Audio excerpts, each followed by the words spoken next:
Here's how to turn off notification sounds on Steam on your PC or laptop. Let's get into the method. Open Steam first and then click on where it says Steam in the very top left corner of the window.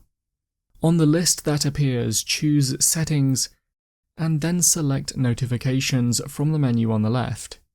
On the notification settings page, you can choose to turn off all notification sounds with the option at the top called Play a Sound when a notification toast is displayed, and this will stop the sounds. You can alternatively go down the list of notification types to be able to turn off individual sounds with the toggle switch on the right. This means that you could leave one or two on if you want, but this is up to you. That's how to turn off notification sounds on Steam on your PC or laptop. If you found the video helpful, remember to leave a like and feel free to subscribe for more.